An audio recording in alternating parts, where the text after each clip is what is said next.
Ačiū susirinkusiems ir be ilgų įžangų tiesiog norėčiau pakviesti Simoną Razminą, papasakos apie skramo rolės.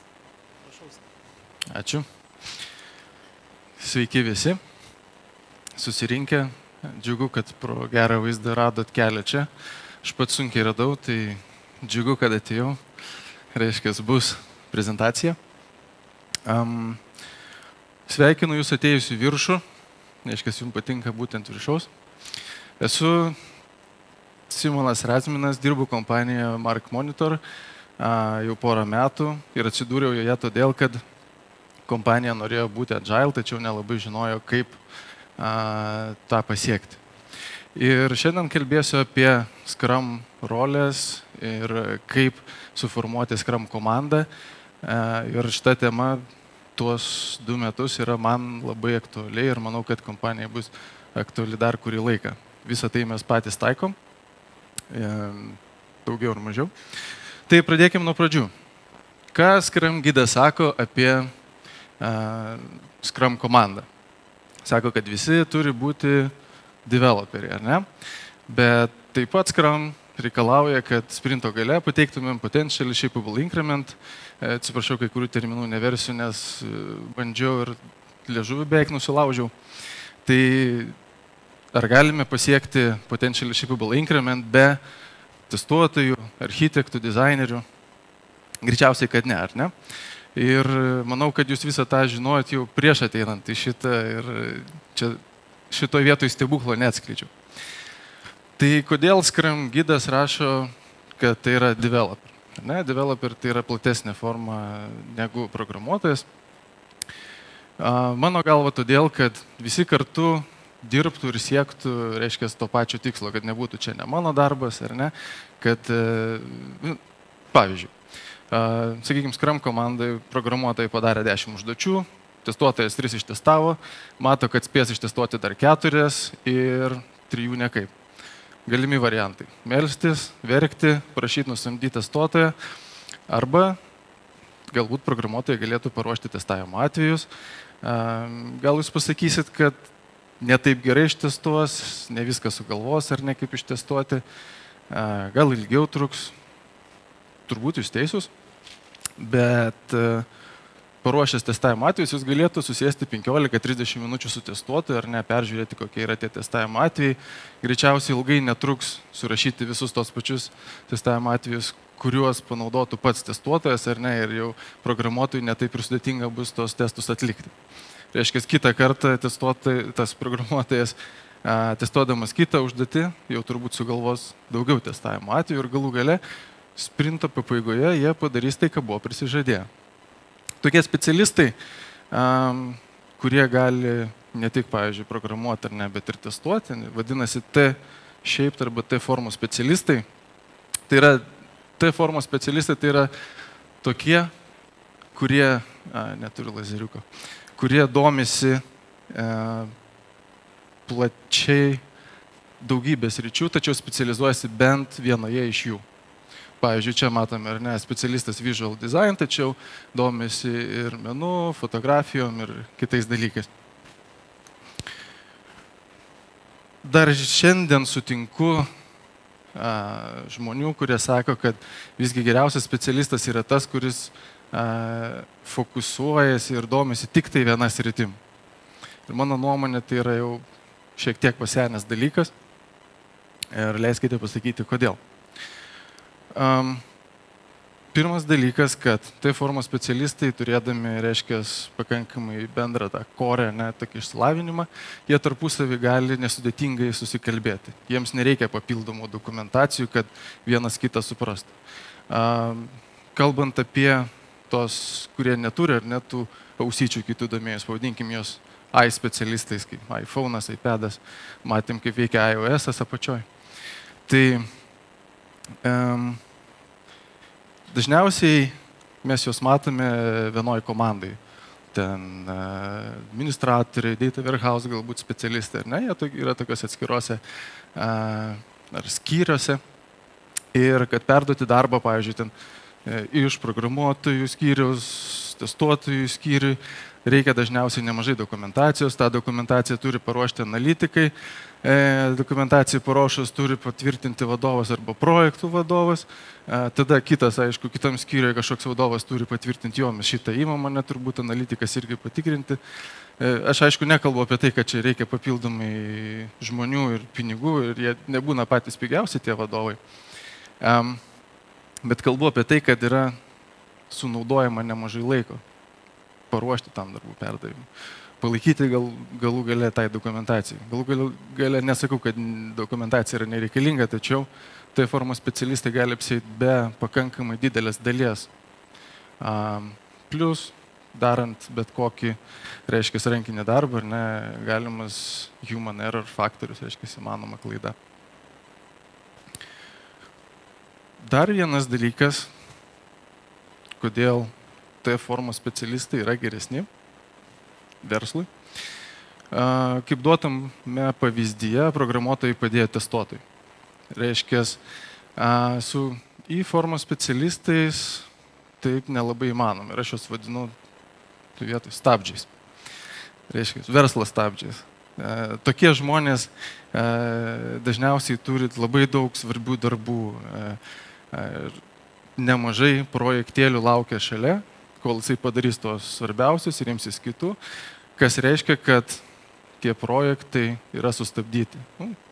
Stabdžiai, ne? Sustoja. Formos specialistų atveju kažkas jau galėtų bandyti paimti ar ne, padaryti tos darbus, galų gale galėtų perimti paprasčiausius darbus ar ne, ir jau projektai pradėtų judėti. Verslui tai yra kur kas geriau. Ir turbūt esate girdėję, kai testuotojas sako, kad tai, ką man davė programuotojas, aš pilnai ištestuoti negaliu pagal duotus reikalavimus. Ten trūksta dar čio ar ano.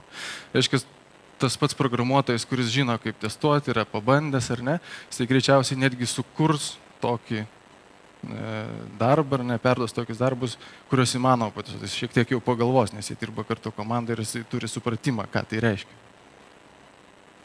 Bet grįžkime prie rolių. Scrum komanda turi pasiekti tikslą ar ne, pagaminti tą potentially shippable increment, kas reiškia, kad po to jau jokių darbų neturėtų būti, vos ne vieno pelės spragtelėjimų, tai, ką jie pagamino, turėtų atsirasti produkcinėje aplinkoje. Tai kokių specialistų ir kiek jų reikia Scrum komandoje? Jau aišku, kad reikia programuoti ir testuoti, ar ne, išsiaiškinom. Internete galime surasti nemažai statistikos, kiek testuotojų reikia prie kiek programuotojų, ten 1 prie 2 ar 1 prie 3 ir sakyčiau, jūs geriau pasižiūrėkite, kaip jūsų atveju reikia, nes, reiškia, nesistengkite pasiekti tos statistikos. Ir kokių dar reikėtų rolių, ar ne? Kalbant apie minėtus data warehouse specialistus, infrastruktūrą, galbūt IT operacijas, kyla klausimų, ar jie turėtų būti Scrum komandos dalis ar neturėtų. Nes po to, kai programuotojai padaro darbus, ar ne, vis tiek dar kažkas vyksta labai dažnai. Tai atsakysiu paprastai. Mano nuomonė, Scrum komandoje turi būti visi reikalingi padaryti, sukurti tą produktą, kad po to neliktų jokių reikalingų darbų. Pavyzdžiui, ar su jūsų pakeitimu produkcijai reikės keisti infrastruktūrą? Jeigu taip, turbūt jau kuriant jūs norėsit apie tai pagalvoti, ar ne, kažkokį dizainą tam padaryti, pamėginti patestuoti. Gal jūs kuriat virtualias aplinkas, galbūt reikia paruošti jai konfiguraciją. Galbūt tai, ką pagaminot, kol neatsiras tie duomenys kažkokioje ataskaitoje, kubuose, neduos verslui jokios naudos. Tai tada reikia ir reportingo specialisto. Jeigu ką tik pastebėjot, ką aš dariau, aš vardinau ne rolės, o darbus, kuriuos reikia atlikti, kad pagamintume potentially shippable increment. Tai norėčiau pabrėžti, kad ne rolės yra svarbiausiai. Svarbiausia yra suprasti, kokius darbus reikia atlikti. Pavyzdžiui, jeigu man reikia kieme malkų, tai aš arba galiu samdytis specialistą medžių pjovimo specialistą rąstų pervežimo, kiemo dizainerį ir taip toliau, kad atsirastų ar ne tos malkos. Arba aš galiu duoti 2 butelius degtinės Broniui ir Kazijui, šaltkalvių suvirintojui ir greičiausiai kitą dieną tos malkos bus. Galbūt vidury kiemo, bet tada dar už bambalio alaus, jie perstums jas į ten, kur reikia. Ne specialistai jie, ar ne, bet darbą padarys. Ar jūsų darbuotojai gali padaryti visus reikiamus darbus, kad padaryti tą potential shippable increment? Jeigu nepaklauskit, galbūt jie galvoja, kad tai ne jų darbas, pavyzdžiui, rasti daug programuotojų, kurie sako, ne, testavimas ne man, ten yra kitas, kuris testuoja, čia ne. Bet galbūt jie visgi gali tą padaryti, galbūt jiems trūksta noro, gal reikia žinių, išleiskite mokymus, nupirkite knygas, gal iš tikrųjų neturi tokio specialisto ir tiesiog reikia jį nusamdyti. Bet aš beveik įsitikinęs, kad visus reikalingus specialistus jau turit, nes vienai per kitaip jūsų verslas jau veikia ir turbūt dar visai neblogai. Konkretesni iššūkiai matosi, kada kalbam apie didėjančias, augančias kompanijas, augančius produktus. Vienas iš tokių iššūkių yra architektūra. Ir žinome, kad Agile kompanijoje už architektūrą yra atsakingas kas? Arba kurie? Visi. Žinot, kaip būna, kai visi atsakingi? Čia paprašysiu paskaityti.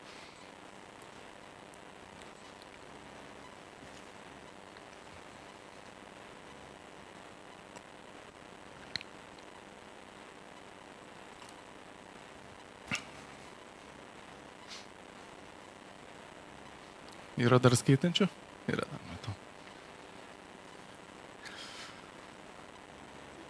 Kad visi to nedarys, viskas baigėsi tuom, kad visi kaltino kažką, nors iš tikrųjų niekas nepaprašė bent kieno nors. Gerai, kad taip nebūtų, nes visgi Agile kompanijos gyvos ir jas kažkaip išgyvena ir susitvarka su savo darbais, žinom, kad yra tokia rolė architektas. Tos kompanijos, kurios turi architektus, dažniausiai jų turi tik tai keletą, jie netokie ir pigus, bet to jų lyg ir daugiau nereikia. Yra labai daug programuotojų, nedaug architektų ir greičiausiai pasakysit, kad architektą įdėti į kiekvieną Scrum komandą ir brangu ir nereikalinga, nes anksčiau užsivertėm su mažiau. Ir aš jums pritarsiu. Taip ir yra. Tai ką daryti, kad visgi būtų galima padaryti, ar ne tos darbus susidoroti su architektūros iššūkius? Yra pora gerųjų praktikų. Viena iš jų yra tiesiog techninė. Tai yra loosely coupled architektūra, kuri minimizuoja riziką jūsų realizą, kuri sumažina maintenance, nežinau kaip lietuviškai reiškia, kaštus, padidina kūrimo kaštus, bet tie yra kur kas mažesni negu po to palaikymo kaštai. Jeigu jūs turite didelį monolitą ir viskas nuo visko priklauso, trunka kokias 4 valandas bent jau, kaip minimum, kol sugebėsit sukompiliuoti, ištestuoti, paleisti. Tai čia dar geras variantas. Esu girdėjęs, kur žmonės sako, geriausiu atveju per 4 išreleasinam. Buvau nesenai kompanijai, kuris sakė, kad jei norim bent truputį kažką padaryti, tai truks mėnesį. Tai žmonės, kurie dažnai perverčia savo procedūras, tarkim, į kažkokias Agile, pavyzdžiui, Scrum metodologiją, dažnai pamiršta, kad dar reikia ir performuoti savo technologiją taip, kad jinai leistų jums būti Agile. Pavyzdžiui, norint pasiekti continuous delivery, ar ne, ir norint releasinti daug kartų per dieną, be šito praktiškai neapseisit. Yra kita geroji praktika, angliškai vadina component shepherd, lietuviškai galbūt galima vadinti komponentų piemeniu. Komponentą reikėtų suprasti kaip sistemą arba posistemę, bet paprastumo dėlį toliau aš vadinsiu komponentų. Šią praktiką išgirdau iš tokios Esther Derby, galbūt apie ją girdėjote, pačioje per atidarimą rodė jos knygą Agile Retrospectives, taip pat jinai turi parašęs knygą Behind the Closed Doors. Jinai reklamuoja tokį, reiškia, tokią rolę, kuri nėra Scrum komandos rolė, siūlo ją rotuoti, tai gali būti žmogus arba keli žmonės, kurie padeda su, pavadinkime, su architektūros darbais. Reiškia, jie žiūri, kad komponentas išliktų techniškai sveikas, kad būtų techniškai integralus su kitais komponentais. Jei reikia, ruošia standartus, guideline'us. Bet nors galbūt tai skamba panašiai architektą, tačiau tai nėra architektas vien todėl, kad tai nėra policija kaip architektas. Tai yra tokia rolė, kuria coacheris, mentorius, reiškia, ateina nauja komanda, kuri norėtų daryti ten pakeitimą. Jisai supažindina su guideline'ais, standartais, kartu peer programina. Taip, vadinasi, tas žmogus turi būti bent jau programuotojas, ar ne? Rekomenduojama, kad tai būtų senior programuotojai iš tų komandų rotuojantis, tarkim, kas porą mėnesį, tam, kad jie netitoltų nuo, reiškia, to, kas vyksta šiandien, kad nuo žemės netitrūktų, ar ne, turėtų tą jausmą, kas vyksta. Ir atsakomybė nesikeičia. Komandos ir toliau yra atsakingos už architektūrą. Jos, reiškia, ką padaro, už tą yra atsakingas. Šis žmogus tik tai padeda. Tokia rekomendacija. Manau, taip gali būti aktualu, kai jau nemažai komandų arba daugiau negu viena, tarkim, pradeda modifikuoti daug komponentų ir nebėra, ir jos yra feature oriented, o nebe, sakykime, kažkokios komponentos orientuotos.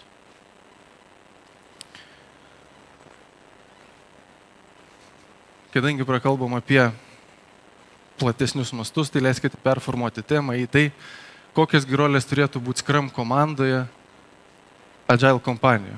Manifeste žinome, kad pats pirmas principas sako, kad svarbiausia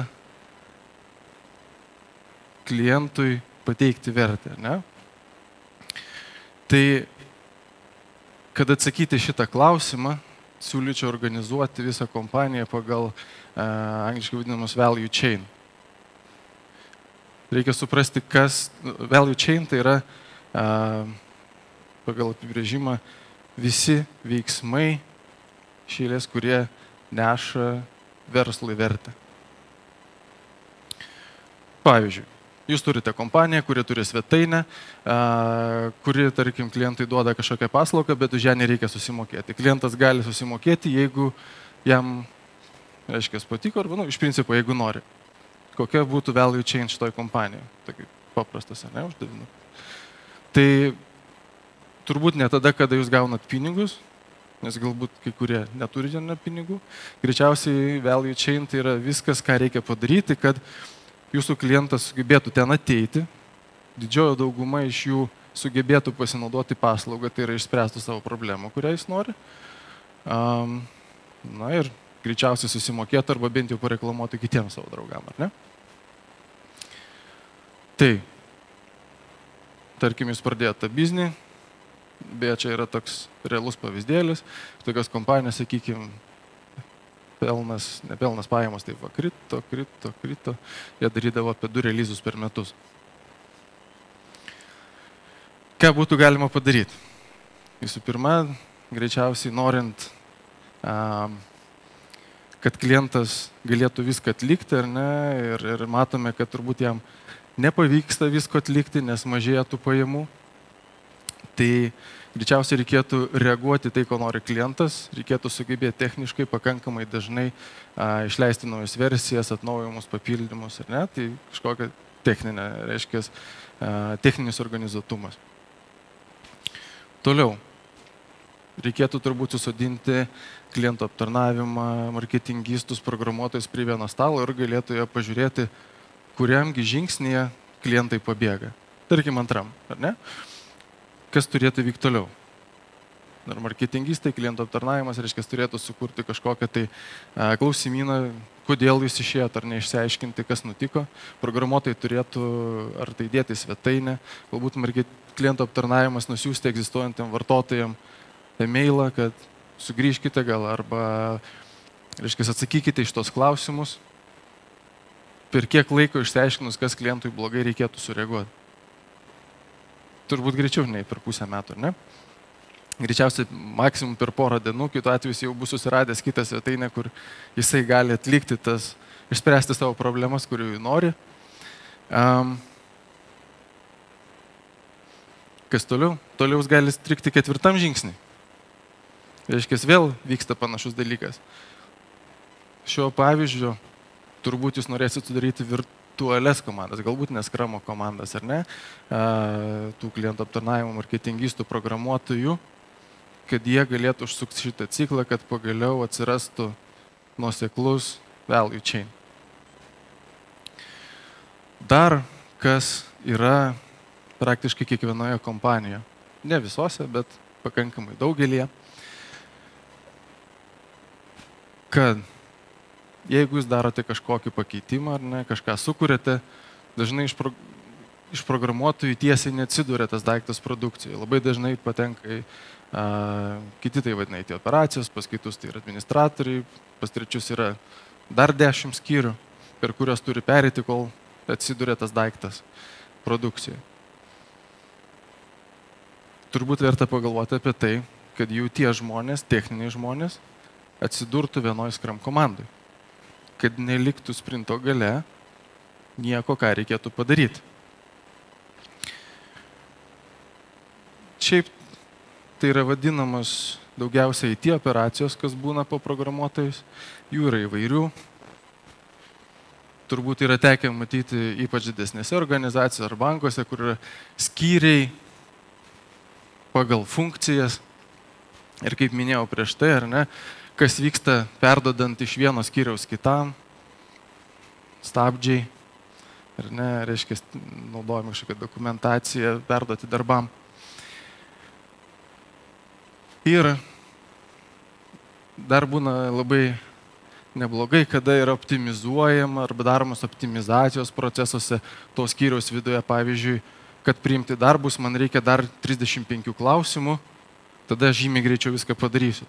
Bet visi kiti skyriai, reiškia, išleis 2 valandom ilgiau, o jie taupys 3 minutės. Reikėtų vengti tokių optimizacijų atskirų skyrių viduje, kurios žaloja visą value chain, kurios globalią sistemą žaloja. Dar tokios komandos dažniausiai turi vadovus, kurios užduoda, reiškia, metinius tikslus, kurie nebūtinai irgi susiję su tais value chainais ir turbūt šiek tiek nukreipia dėmesį nuo to, ar ne? Tai tie IT operacijos, reiškia, vienose kompanijose tai gali būti vienos funkcijos, kitose kitos. Vienur IT operacijos ima jau source, sakykime, iš source control, kūrė install packages, kitur tiesiog, reiškia, jau žiūri infrastruktūros lygiai, įvairiai būna. Tie žmonės, reiškia, agile kompanijose, kurie ateina į Scrum komandą, pavyzdžiui, nebūtinai Scrum, yra vadinami DevOps, tai yra T formos pasportavę, reiškia, specialistai, kurie šiek tiek supranta, reiškia, programavimą. Gali kartu dirbti su programuotojais ir, pavyzdžiui, prieiti galų gale prie continuous delivery, kartu parašyti tos continuous delivery skriptus. Jeigu, reiškia, IT operacijos žino, kaip jie testuoja po to, kai yra suprogramuojama, ar ne, ką jie daro iš principo, kad patikrinti, ar sistema veikia. Greičiausiai tą galima automatizuoti, kokiu PowerShell, Microsoft'e, sakykime, Microsoft technologijose. Pagrindinės turbūt priežastis, kodėl pradėta jungti tos skyrius, šiaip pakankamai visai nesenai pradėta jungti, keletą metų atgal, kada aš sužinojau apie dev operacijas. Tai gal aš duosiu tiesiog keletą pavyzdžių. Sakykime, gaisras. Ne, kažkas nugriuvo produkcijai, reikia staigiai sutaisyti. Kas vyksta? Programuotojas, reiškia, stengiasi, geriausiu atveju, jeigu jisai turi teisės prisijungti prie produkcijos, jisai ten prisijungia, ne, jo teisės yra pribotas, kažką matyti, sėdys kaip tankė, mato tiek, viskas gerai, sako. Tada reiškia siunčiam IT operacijoms, sako, blogai pas jūs. Jie pasižiūri tas 4 lemputės, jeigu turi monitoringą, turėtų turėti. Nes sako, ne, pas mus viskas veikia, visos lemputės žalios. Kas tada? Nu, programuotojas sako, man reikia daugiau teisių.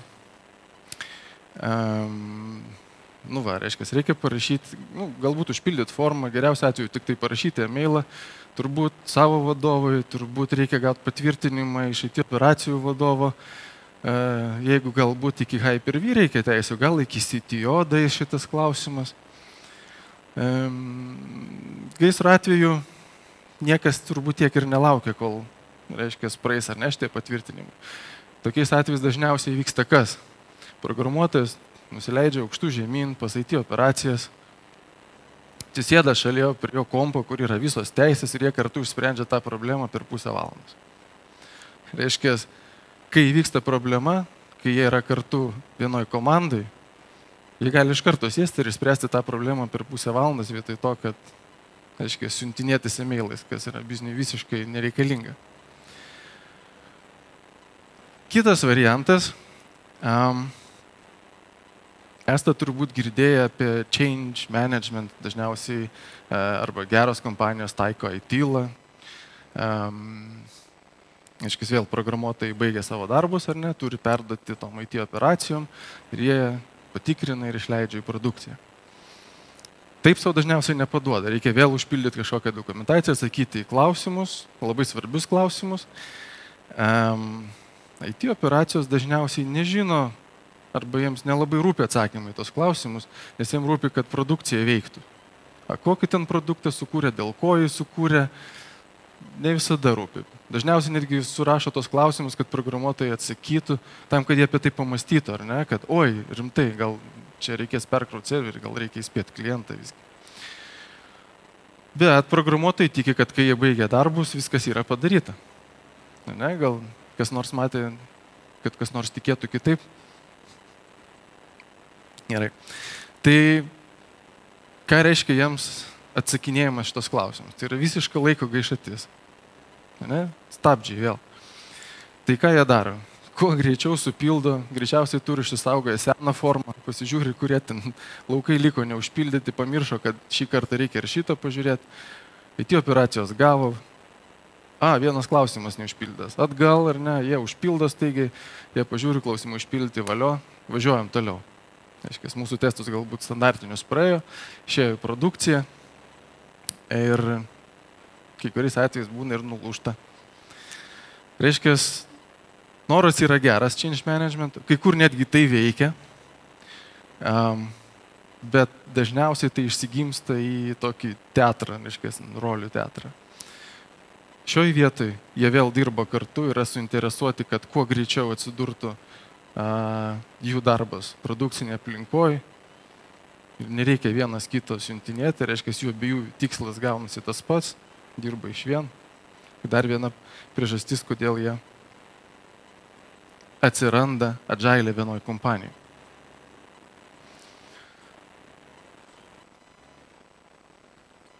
Toliau yra tokia viena skaidrė. Kas atspės kokia? Yra tekstas. Klasikinė PowerPoint skaidrė. Kaip jie perėt, buvau vakar sugalvojęs, iš ryto atsikėliau, užmiršau, nors žadėjau užsirašyti. Tai yra išvadas. Tai leiskite pakartoti ar pasikartoti, kas yra svarbiausi dalykai, ką aš norėjau šiandien jums pasakyti. Organizuokite savo įmonės darbą apie value chain. Netgi tai, kas turi būti Scrum komandose, labai gali nuo to priklausyti. Pažiūrėkite, kokie specialistai turi dirbti kartu, o ne perdavinėti darbus, kaip jie turi sėsti prie vieno stalo. Galbūt jūs sudarysite kažkokias virtualias komandas, galbūt tai bus Scrum komanda. Svarbiausia, sekantis svarbiausias dalykas yra, kad svarbiausia yra užduotis, o ne tai, kad jūs turite Scrum komandą sudėję visų rolių ten specialistus, ar ne? Yra nemažai kompanijų, kur yra tik programuotojai ir jie į produkciją išrealizina, ar ne?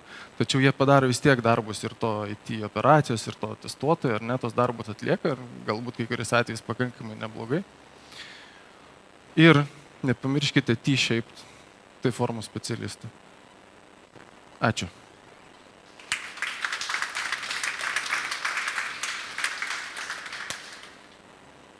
Ar būtų klausimų?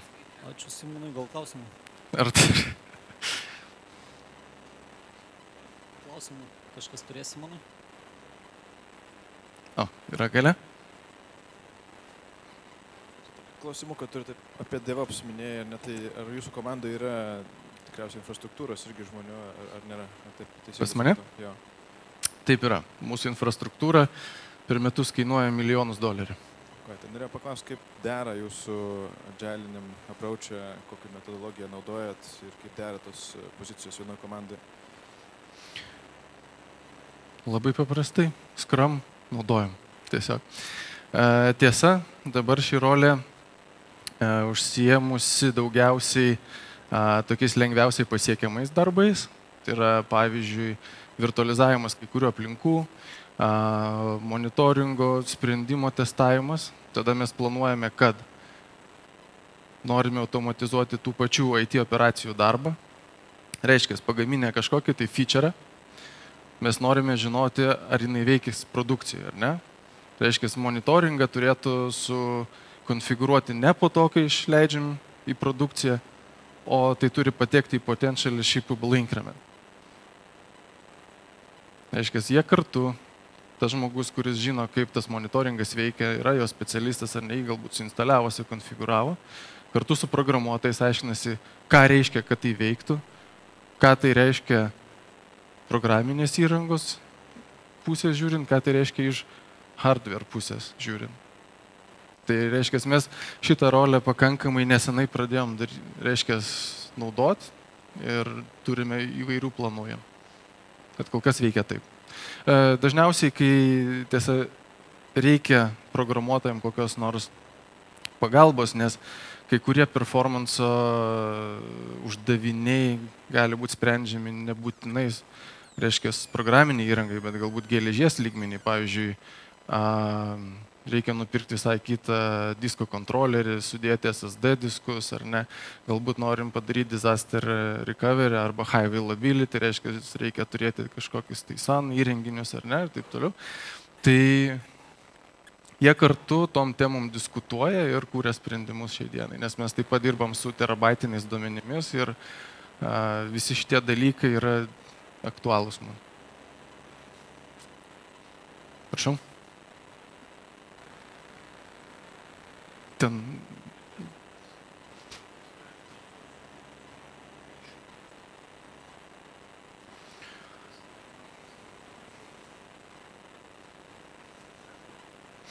iš IT pusės trūkumą resursų.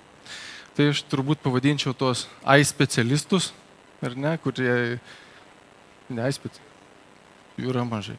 Tai jeigu visai labai mažai, galima nusamdyti daugiau. O mūsų atveju, kai kurie programuotojai testuoja ir dirba su Hyper-V lygyje, sakykime, patys žiūri, kokius reikia kontrolerius ir diskus nupirkti.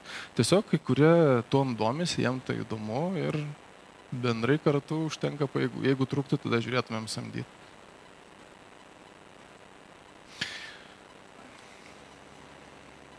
Kadangi jie yra visi man tiesiogiai pavaldus, mes biurokratijos turime mažiau. Sakykime, aš jais pasitikiu ir taip, mes turėjom klausimą, reiškia, ar ne? Atėjo, reiškia, buvęs klasikinis IT opsas, pas mus programuotojas ir klausė, kaip dabar bus su teisėm? Čia pagal jūsų agile reikia visiems duoti teisės. Tai kaip aš dabar galėsiu užtikrinti, kad viskas veikia, jeigu visi viską daryti gali? Ar ne? Tai mes kalbėjom ir radom tam keletą būdų, kaip tą galima užtikrinti. Viena, pasitikrinam, kokių teisių reikia, kad užtektų jam padaryti tai, ko jam reikia. Kitas variantas, papildomas, tai yra, kad nebūtina programuotojai turėti, tarkim, administratoriaus teisių visada, tam, kad jis galėtų kažką į produkciją išreleasinti. Gali būti build servas, kuris padaro, reiškia, kažkokį check-in arba source į release branchą perkelia. Ir iš ten, reiškia, build mašina, viską subildina, praleidžia testus ir jinai turi administratoriaus teisės ir viską sudeda, kur reikia. Jam užtenka tik UI-aus, kad visa tai įvyktų, ar ne? Gaisro atveju sėdi šalia IT operacijos, ar ne, ir šitas žmogus, jis gali va taip duoti teisės ir žiūrėk, ką nori. Kaip? Jo, kol kas veikia. Kita vertus, jisai mane tokio ideologinio klausimo, reiškia, ar ne, aš klausiu, taigi ten yra IT operacijos, ten sistema operacijos, jie tas teisės turi, nu kaip dabar atiduosim programuotoją? Sakau, žiūrėk, dabar tu ateini į vadinamą programuotojų skyrių. Ar aš turėčiau tau atimti teisės? Aš sakau, nu ne, darbo nepadarysiu. Sakau, gerai, o tai kodėl tu, būdamas programuotojų skyriui, dabar gali turėti teisės? Nes kiti negali, ar ne? O ten tu galėjai turėti.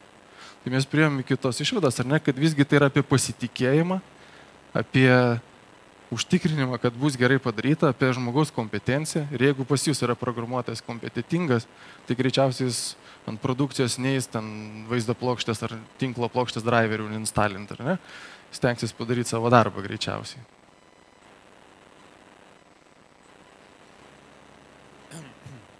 Simonai, toks klausimas galbūt iš žemesnio lygio. Dirbu IT, bet nesu developmentu, todėl man terminai kaip Scrum, Sprint ir panašiai nėra kasdieniniai. Įsivaizduoju, ką tai reiškia, bet gal yra toks, nežinau, profesionalesnis apibrėžimas, kas su ko valgoma. Scrum gidas turbūt vienareikšmiškai pačiai pradžiai pasižiūrėti, nes aš kalbėjau Scrum terminais, kaip sprintas, potential shippable increment. Bet kuriuo atveju tai būtų daugiau metodologija ir organizuojant komandos darbą, netaip svarbu, kokia bus ta metodologija pas jūs.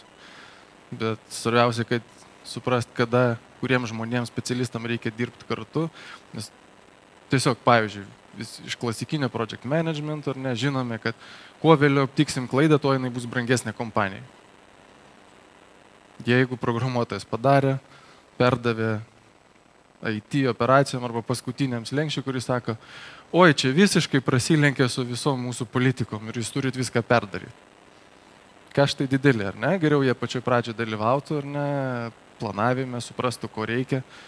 Tiesiog kaip klasikiniam projekte pačioj pradžioje visi, kas yra įtraukti, turėtų duoti patvirtinimą, kad jiems yra ok, ar ne? Ir galbūt kartu dirbti, galbūt šiek tiek atskirai priklausomai nuo projekto. Bet dėl konkrečių kažkokių klausimų ar terminų ar temų galiu po to pasakyti kelias nuorodas, jeigu reikia.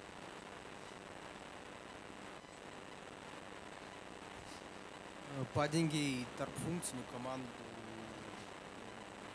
Tema. Taip. O kaip suprantu, dirbi tarptautiniai įmoniai, kaip išsprendė distributed komandų problemą? O kokia yra distributed komandos problema? Žmonės sėdi ne tam pačiam kambarį, kartais ne tam pačiam mieste, kartais ne toj pačioj šaly. Jo, taip ir yra. Mes komandas organizavome, kad viena komanda būtų vienoje šalyje. Pradžiai buvo, reiškia, persidengę, bet tiesiog yra komandos Lietuvoje, komandos Danijoje, komanda Amerikoje. Ką mes propaguojame, tai yra, pavadinkime, mainų programą. Važiuoja specialistai arba programuotojai 2 savaitėm, 4 savaitėm, iš vienos komandos į kitą. Būna netgi nueina į mūsų operacijų skyrių, ne į tie operacijų, tie, kurie teikia paslaugas, tam, kad susipažinti, kas yra šiandien, ką tai reiškia teikti paslaugą. Ir tada kyla daug minčių, ką galima automatizuoti. Reiškia, vėlgi ta mainų programa leidžia pabūti kailyje tos kitos komandos, ar ne, atsiranda bendravimas, idėjų apsikeitimas, team buildingai, galų gale. Pagrindė taip. Klausimų turės? Čia klausimą turi. Ar dar ir ten turi? Prasme, norėčiau truputėlį paklausti dėl programuotojų ir paskui produkto atidavimo, tarp rezultato atidavimo į DevOps'ams. Pakartokit klausimą. Programuotojų. Programuotojai, kuomet turi jau padarę kažką rezultatą ir atiduoda paskui DevOps'ams. Šiaip, kaip supratau, iš kalbos pas jumis tokio dalykų kaip dokumentacija turbūt nelabai lygia, arba jeigu lygia, tai labai minimaliai. Nes naudojat PowerShell ar dar kažką tai tokio automatizuot labai procesus, kaip išvystinti produktą. Taip? Dalykas iš tikrųjų koks yra.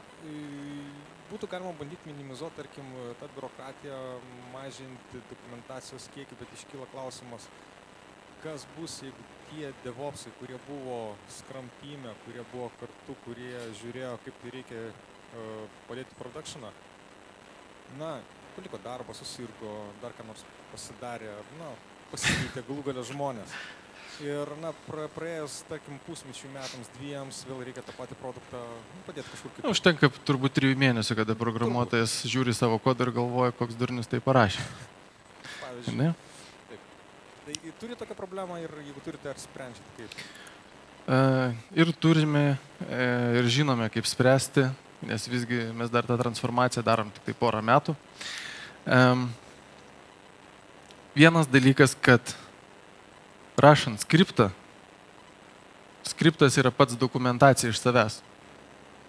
Tai yra, jeigu bus taip, ar ne, darom rollback. Apibrėžiam, reiškia, dokumentuojam, kokie įmanomi failai galimi. Tik tiek, kad tai bus ne Word dokumente, o skripte. Taip pat dirbant TDD, tarkim, ar ne, test first. Testas tokiu atveju yra biznio logikos, reiškia, pagrindas.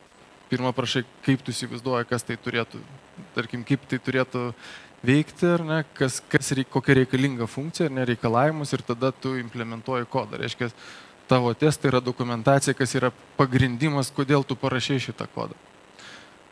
Tai tikrai nėra visa dokumentacija, kurios užtektų.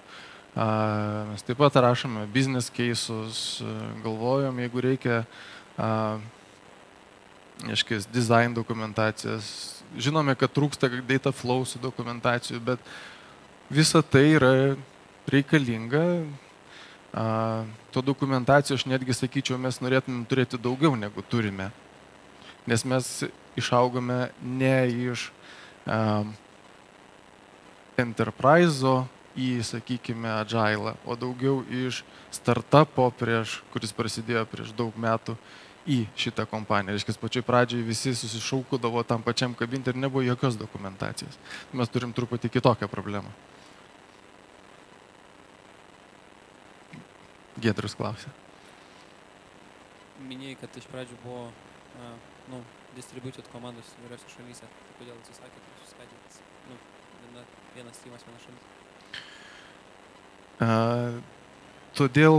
Čia klausimas to, kad vis tiek galbūt didesnis toks bendrumas, kad jūs čia apie tą patį dalyką darot, toje pačioje komandoje dirbat, jeigu tu turi narius skirtingose šalyse. Kad nebūtų taip varim, ten tie danai, kaip visada čia, ten Suomija, kas ten pas jūs dirba. Danija. Artimiausias taškas. Pasirinkome, reiškia, tai todėl, kad, arba pradėkime nuo to, kad gali turėti komandą, kuri yra keliose šalyse arba toj pačioj. Pliusai, minusai, jie skiriasi. Mes tiesiog nusprendėme, kad kai komanda yra toje pačioje lokacijoje, net ne šalyje, tam pačiam kabinete, priverstinai kol kas jie yra tam pačiam kabinete, naudos verslų yra daugiau. O tas problemas, kurios atsiranda, taip suformavus komandą, mes sprendžiam tais apsikeitimais, reiškia, mainų programomis, kaip pavyzdys. Kelis gerus dalykus galėčiau paminėti, reiškia, jeigu visa komanda, kuri dirba prie vieno projekto ar feature'o yra vienam kambarį, tai kai du kalba, jeigu ne apie laisvalaikį, ar ne? Tai dažniausiai apie projektą ir labai dažnai būna trečias arba ketvirtas, kuris susidomi ir kuriam ta informacija yra reikalinga, bet kitu atveju jis nebūtų jos gavęs. Tai tiesiog įtakoja galutinio produkto kokybę. Tai mes viena iš priežasčių, kodėl tai yra taip. Plus, galima naudotis tada fiziniam lentom. Reiškia, jie gali labai greitai organizuoti savo darbą prie fizinės lentos. Gali pasikabinti tą patį plakatą, kur paišys, arba whiteboardą turėti, ar ne? Reiškia, lenta, prie kurios pieš brainstorming staigiai ir čia pat. Ne? Visi bus sutraukti, matys, ta interakcija, kūrimas yra spartesnis. Dar klausimas tenai? Gal mikrofoną turbūt yra, kas klauso internetu, kad girdėtų. Vieną detalų klausimą turiu, su kuo mes susidurėm. Dabar yra sprinto filmavime, būtent kaip sprendžiant tuos iškilusius critical bugs. Jeigu tiesiog pabaigiam projektą, išreleasinam projektą ir pradedam dirbti kažkokio kito projektą, bet kažkur vidury sprinto kažkas susitinka ir tai komandai, tarkime, tas mėtymas, kaip jūs tęsite mėtymasi tarp bugų.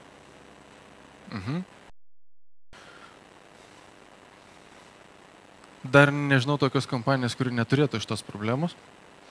Negirdėjau, kad kas neturėtų, tačiau kaip, nors ne, girdėjau apie vieną kompaniją, Mary Poppins tik pasakojo.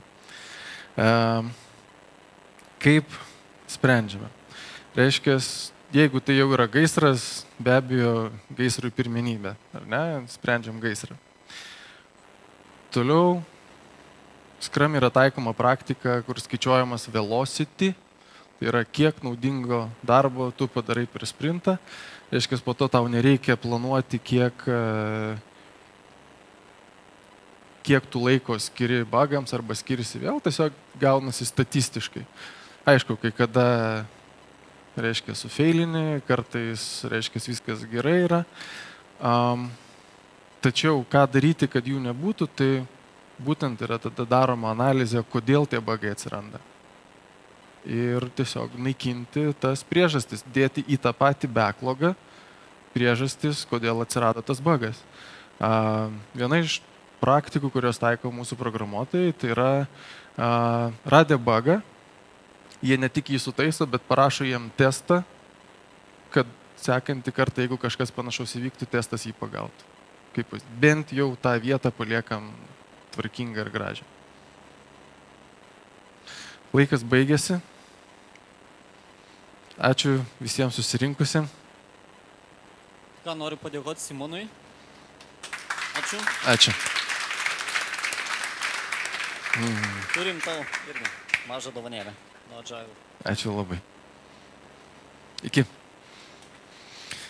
Dabar 10 minučių pertraukai ir vėl 2 trekai čia ir pirmame aukšte.